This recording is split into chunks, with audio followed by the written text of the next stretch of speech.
सुप्रभात बच्चों, आप जिस तरह से मेरी वीडियो को शेयर, लाइक और सब्सक्राइब कर रहे हैं, आप उसी तरह से करते रहें। मुझे बहुत अच्छा लग रहा है। बेटे, हम अपना पार्ट 2 वर्ण विचार पढ़ रहे थे व्याकरण का। पिछली वीडियोस में हमने स्वर, व्यंजन, उसके भेदों पर चर्चा की थी, अनुस्वार, अनुनासिक पढ़ा था, समझा था। आज जो हम करने जा रहे हैं वो है आगत ध्वनि। तो हमें समझना होगा कि ये आगत ध्वनि क्या है। ठीक, तो ये बेटे ये वे ध्वनियां हैं जिनका प्रयोग अंग्रेजी, अरबी और फारसी से आए कुछ शब्दों के शुद्ध उच्चारण के लिए हिंदी में किया जाता है। तो पहली बात तो ये कि ये हिंदी की ध्वनियां नहीं है। हिंदी की जो ध्वनि थी, हिंदी ध्वनि को ही वर्ण कहते हैं ना, तो हिंदी में तो स्वर और व्यंजन थे, आपने पढ़ा था। लेकिन ये जो ध्वनियां हैं ये हिंदी में लाई गई हैं ताकि जो विदेशी शब्द हैं उनका हम सही ढंग से उच्चारण कर सकें। कौन कौन से विदेशी शब्द, चाहे वो अंग्रेजी के हों, चाहे वो अरबी के हों, चाहे वो फारसी के हों, हम उनका शुद्ध उच्चारण कर पाएं। इसीलिए हमने इन ध्वनियों को हिंदी में स्थान दिया है। अब ये ध्वनियां कौन कौन सी हैं? तो बेटे ये ध्वनियां हैं अ, ज और फ। ठीक है, तो चलिए एक एक करके इन पे चर्चा करते हैं। सबसे पहले अ। अब ये अ क्या है? तो देखिए, अ को अर्ध चंद्राकार भी कहते हैं। ये आधे चांद की तरह होता है। जैसे चंद्रमा होता है ना, तो इसको बोलते हैं अर्ध। अर्ध मतलब आधा, अर्ध चंद्राकार, आधे चंद्रमा के आकार का, ये इसका चिन्ह है। इसका प्रयोग ये जो है ये अंग्रेजी से हिंदी भाषा में आया है। जब भी हम अंग्रेजी शब्दों को हिंदी में लिखते हैं उस समय इसका प्रयोग किया जाता है। जैसे मैंने अंग्रेजी शब्द कुछ लिखे हैं, डॉक्टर, मॉल, बॉल, है ना। अब ये सारे अंग्रेजी के शब्द हैं। अब अगर आप हिंदी की ध्वनि के हिसाब से इनका उच्चारण करेंगे हिंदी के स्वरों में, तो क्या था? आ था और ओ था। ये ओ जो ध्वनि है ये हिंदी में नहीं थी, ये अंग्रेजी की ध्वनि है ओ। आ और ओ के बीच की स्थिति।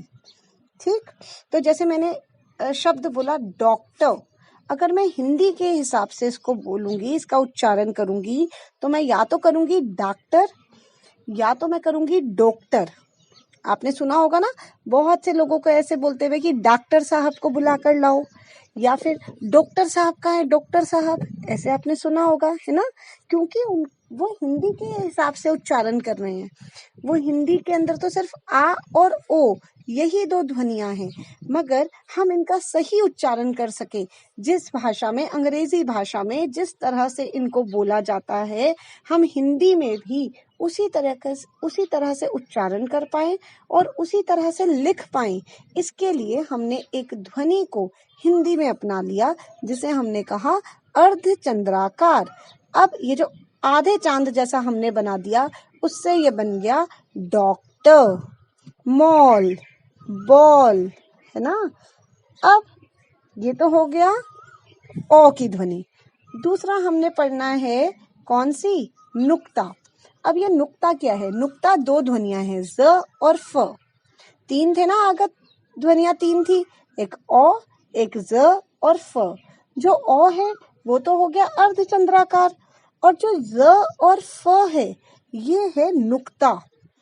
इसका प्रयोग कहाँ किया जाता है? तो देखिए, ये जो ध्वनियां हैं ये अरबी, फारसी व अंग्रेजी के शब्दों में मिलती हैं इस ध्वनि में, और हिंदी के ज और फ में। किसमें? इस ध्वनि में, यानी कि ज और फ में, और हिंदी के ज और फ में बहुत ज्यादा अंतर है। आपको अंतर समझ ही आ रहा होगा। एक मैं बोल रही हूँ, हिंदी में क्या होता है? ज और फ। इसमें नुक्ता जब हम इसके नीचे लगा देते हैं, जब इसके इन ध्वनियों के नीचे जब हम ज और फ के नीचे जब बिंदु लगा देते हैं तो ये बन जाता है ज और फ। ठीक है, तो ये अंतर इसमें आ जाता है। जैसे मैंने देखिए एक शब्द लिखा है सजा, अगर मैं हिंदी का ज बोलूंगी तो होगा सजा। सजा का मतलब होता है सजाना, किसी भी चीज को डेकोरेट करना। लेकिन अगर मैं ज के नीचे बिंदु लगा दूंगी, नुक्ता लगा दूंगी, तो वो ज ना रहकर बन जाएगा ज, सजा। सजा मतलब किसी को दंड देना, पनिशमेंट देना। ठीक, इसी तरीके से एक अरबी का शब्द मैंने बोला जरूरत। अगर इस ज के नीचे बिंदु लगाऊंगी तब तो रहेगा ये ज, लेकिन अगर ये बिंदु, ये नुक्ता मैं हटा दूंगी तो ये बन जाएगा जरूरत। अब जरूरत शब्द गलत है, शब्द है जरूरत। ठीक इसी तरीके से जीरो, अंग्रेजी का शब्द है जीरो। अब जीरो के नीचे से अगर मैं नुक्ता हटा दूं, ज के नीचे जो बिंदी लगी है वो हटा दूं, तो ये इसका उच्चारण मैं करूंगी जीरो। जीरो शब्द गलत है, ये सही नहीं है।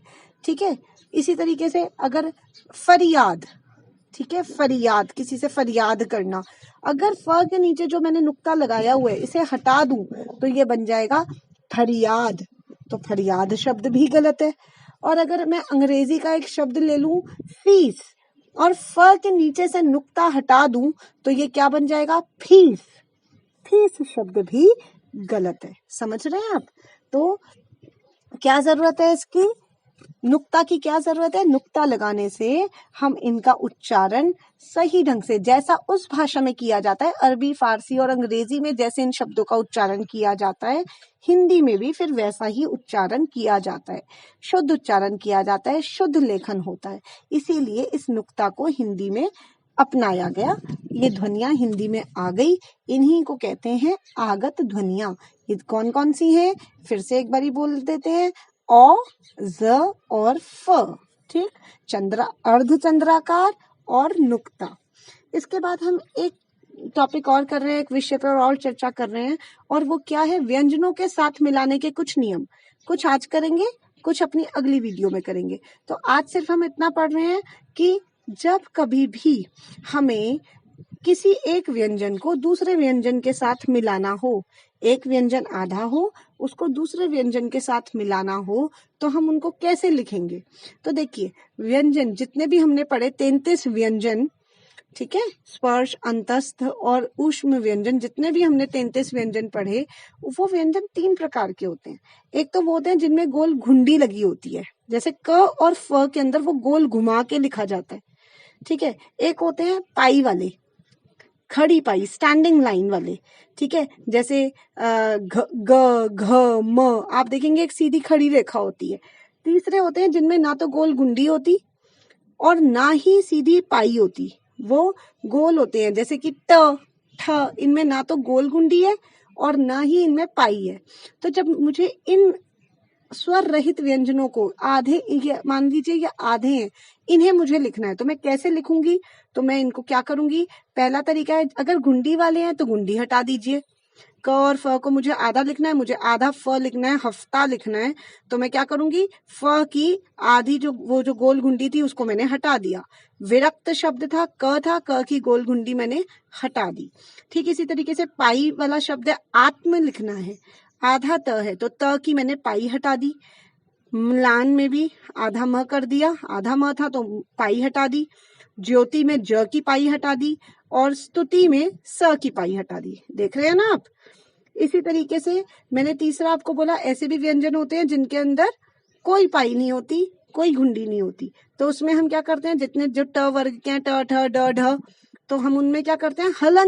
हल चिन्ह लगा देते हैं। नीचे ट है, आधा ट लिखना है, तो इसको मैं क्या करूं? मेरे को आधा लिखना है, इसको तो मैं आधा कर नहीं सकती, तो मैं क्या करूंगी? ट के नीचे तिरछी रेखा लगा दी, द के नीचे तिरछी रेखा लगा दी। ठीक, इस तरीके से ये हम एक व्यंजन को, अगर आधा व्यंजन है उसको दूसरे व्यंजन के साथ मिलाना है, तो ये इसका नियम है। अब आपका गृह कार्य चर्चा कर लेते हैं। देखिए, आगत ध्वनि किसे कहते हैं? पहला प्रश्न। और दूसरा, नुक्ता का प्रयोग कब किया जाता है? उदाहरण सहित लिखिए। तो ज और फ दोनों के आप दो दो उदाहरण लिख देंगे इसमें। ठीक, तो ये आपका काम था। इसके बाद बेटे ये देखिए, ये रिकॉर्ड लिस्ट है लिटरेचर के चैप्टर 1 और 2 की, आप देख रहे होंगे। अगर किसी का भी नाम इसमें मैंने अभी नहीं लिखा है तो जरूर मुझे बता दें कमेंट बॉक्स में।